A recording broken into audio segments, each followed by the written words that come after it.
City have stars and world-class players in so many positions that they can afford to do that. When Phil goes away with England, doesn't quite have that freedom and that space to go wandering and drift into those spaces. When he drifts into spaces here at City, he gets found with a pass nearly every single time. You know, how many times in and around the box is he available? You know, bounce pass or have a shot at goal. City, they're just unique the way that they play. But do you think Gareth Southgate, looking at the way that Foden's developed this season, will afford him that bit more freedom in that England side? Maybe just... It's difficult because you've got Jude Bellingham, who's obviously been absolutely magnificent at Real Madrid. You've got Bukayo Saka, you know, that plays wide on one side. Phil Foden might have to play off the left-hand side, which isn't his favourite position. Look where he scores his goals from tonight. He's getting into the middle of the Central pitch. areas. But that's where Jude Bellingham wants to be. Can you play them both together? It's very, very difficult. Can you not, though? It's hard, Stan, isn't it? Very hard. To play two great players. I've been in this position, and I know how difficult it is, because what you end up doing is some of the players have to sacrifice of their strength. And as Danny said, look at his goals today. He's through the middle. That's where he's direct. He finds the space. His timing of the runs is really perfect. And when he don't have that for England, then he sacrifices. He has to do something else. But, you know, being international, that's what you have to do. But for the club, and today especially, is what we're seeing Phil Foden doing. And with England as well, who's going to provide that pass for him? You know, you've got Rodri making that pass, Bernardo Silva making that pass, Kevin De Bruyne can make that pass. A number of players can do that. For England, you're thinking, what player's going to pick that pass?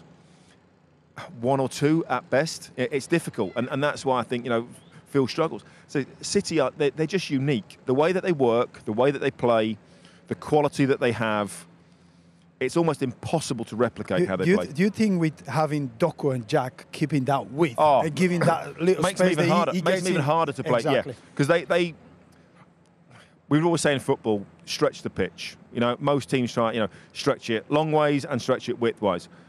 When you've got Doku on one side that hugs the touchline almost, stays really wide, Grealish on the other, there's so much more space in the middle of the park.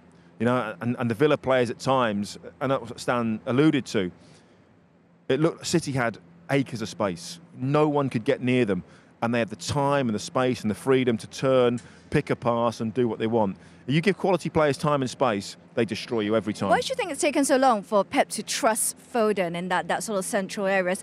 I mean, the past few years, he's played out on the wing most times. Like, he's always spoken about how he much prefers playing centrally. Look, Kevin De Bruyne said, we understand that. But that's even when De Bruyne is not available, he's more than often chucked out wide before as well. That, you know, Gundogan was in there. You know, Mahrez was in there at the time and were tucking. They've just had great players, but he's nurtured him. You know, and he's not thrown him in too often. He's made sure that when he comes in, he's ready. How difficult is it to play that central compared to putting him out wide there? Maybe it's hard. It's hard for us because Phil Foden is not one of the quickest. Yeah. You know, at the moment, full-backs and the wingers, that's what you need. You need pace. We haven't complained. What you've done, you went, he hugged it, you wanted to learn to play different positions. But every time he get the opportunity where he's strong at, he produced. And this is what it's all about. When you got that little opportunity, the games like that, to play through the middle, you just take that chance. Because the next one, he won't play him, right? And I think that's what Pep's like Sir Alex Ferguson.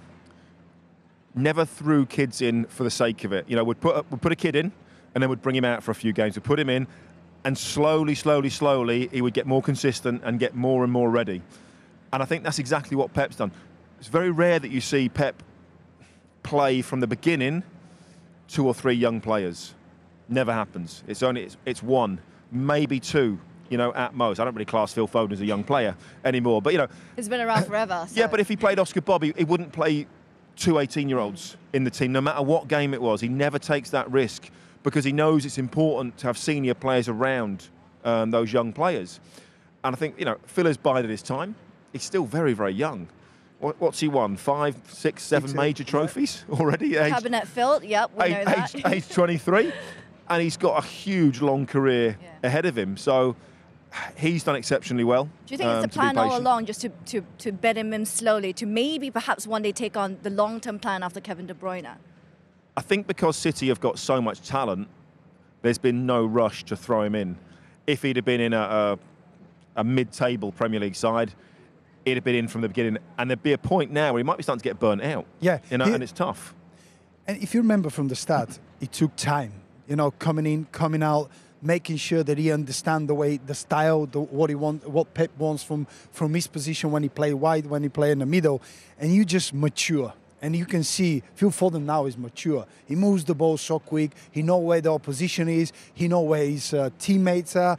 And when you know that, you become stronger and stronger. And Danny, you mentioned something. You don't put 3 or 4 young players because you jeopardize the results, the team, the performance of the team. That's why he integrate those young players time by time and make sure they understand the style and DNA of the team. Is he good enough to be that Kevin De Bruyne replacement in the long term? I think they're slightly different players. Because they got to start looking at De Bruyne as well with his injuries these days.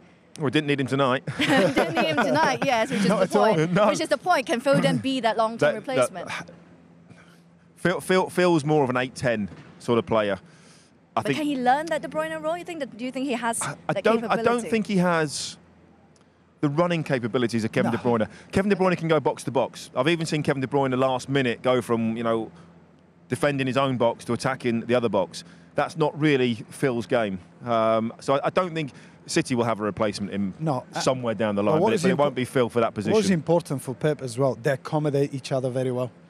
Phil Foden, Kevin De Bruyne, when they play together, they understand each other. They move that ball so quick. They know each other when they have to make the run, when they have to hold it. And when you have Kevin De Bruyne and Phil Foden, your team becomes stronger. I don't think you have to replace one with another. You just make sure that when you have them, you use their strength as the best you can.